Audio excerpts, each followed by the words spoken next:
अर्थव्यवस्था को 5 ट्रिलियन की बनाने की नरेंद्र मोदी जी की घोषणा आपको याद है? प्रधानमंत्री ने 5 ट्रिलियन की अर्थव्यवस्था पर सवाल उठाने वालों को आड़े हाथों लिया था और ऐसे लोगों को पेशेवर निराशावादी बताया था। उन्होंने कहा था कि लक्ष्य तक पहुंचने के लिए आशा और उत्साह होना जरूरी है। यही नहीं, उन्होंने यह भी कहा था कि इसी के सहारे हमने 5 साल में देश को 1 ट्रिलियन की अर्थव्यवस्था तक पहुंचा दिया, जबकि इतना करने में पहले की सरकारों को 50 से 55 साल लगे।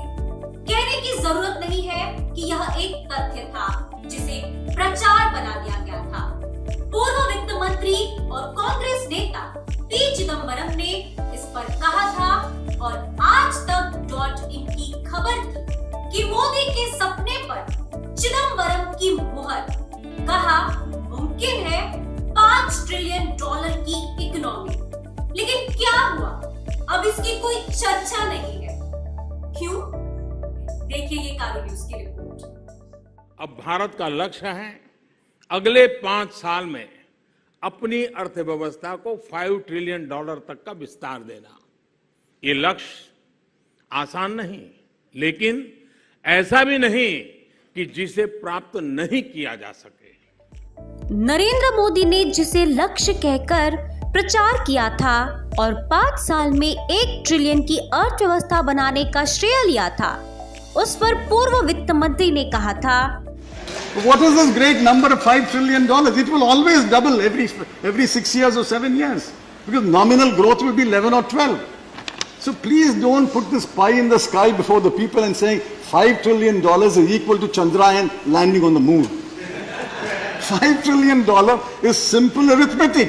2014 के बाद से ब्याज दर ही नहीं, बैंकों और नोटों का हाल अब सब जानते हैं, लेकिन प्रधानमंत्री जी ने कभी उसकी चर्चा नहीं की। और अब जब 5 साल में अर्थव्यवस्था के दुने होने या 5 ट्रिलियन डॉलर का होने की संभावना कम हो गई है और संभव है कि बैंक में धन के दुने होने की तरह यह भी 5 की जगह 7-8 साल में हो, तो उसकी चर्चा नहीं होगी। 1 फरवरी 2020 को जब 2020 और 21 का बजट पेश किया गया, तो पूर्व वित्त मंत्री पी चिदंबरम ने 3 प्रमुख आंकड़ों की विश्वसनीयता को लेकर सवाल उठाया था। उन्होंने इन तीनों आंकड़ों को संदिग्ध बताया था, यानी इनकी विश्वसनीयता सवालों के घेरे में थी। उनकी आलोचना इस तथ्य पर आधारित थी कि लगातार 7 तिमाहियों में 2018 और 19 की 4 तिमाहियां और 3 2019 और 20 की जीडीपी नीचे आ रही थी और 2019 और 20 की चौथी तिमाही में यह और गिरने वाली थी। इसलिए उन्होंने कहा कि 2020 और 21 के अनुमानों को आशावादी और महत्वाकांक्षी बताने को उन्होंने चुनौती दी थी। कोविड के दौरान 5 ट्रिलियन की अर्थव्यवस्था के लक्ष्य का ख्याल प्रधानमंत्री को ही रखना था और यह उतना ही जरूरी था जितना पीएम केयर्स या शायद उससे भी जरूरी। लेकिन प्रधानमंत्री जी या उनकी सरकार ने जो किया उसका असर यह है कि प्रति व्यक्ति जीडीपी 1 लाख रुपए से गिरकर 98,928 रुपए पर आ गई है। जाहिर तौर पर इसका निष्कर्ष यह है कि हर एक व्यक्ति अपेक्षाकृत गरीब होता चला गया है। सिर्फ अरबपतियों को छोड़कर, जिनकी दौलत में 2020 में 40% का इजाफा हुआ, करोड़ों लोग गरीबी रेखा के नीचे चले गए। जो पहले से ही गरीब रेखा के नीचे थे, वे अभाव में गिर गए और साथ ही पहले से ज्यादा कर्ज में डूब गए।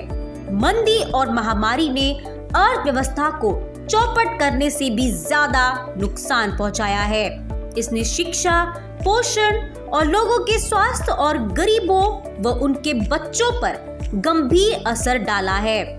अंतर्राष्ट्रीय मुद्रा कोष की अक्टूबर 2020 की एक रिपोर्ट के अनुसार इस साल बांग्लादेश की प्रति व्यक्ति जीडीपी $1,888, जबकि भारत की प्रति व्यक्ति जीडीपी 1877 ही रहने का अनुमान है। रुपए में वृद्धि डॉलर के बड़े मूल्य के कारण है, पर सच यह है कि भारत में प्रति व्यक्ति जीडीपी 10.5% कम होने की आशंका है।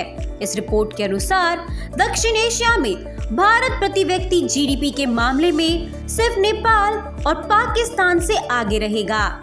इस मामले में वह मालदीव, भूटान और श्रीलंका से भी पिछड़ सकता है। रोजगार के मामले में यह पाकिस्तान से नीचे और सोमालिया से ऊपर है। तमाम अपडेट्स में बने रहने के लिए जुड़े रहिए कारू न्यूज के साथ, क्योंकि हम तो बोलेंगे। हमारे चैनल को लाइक करें, शेयर करें और हौसला अफजाही करें।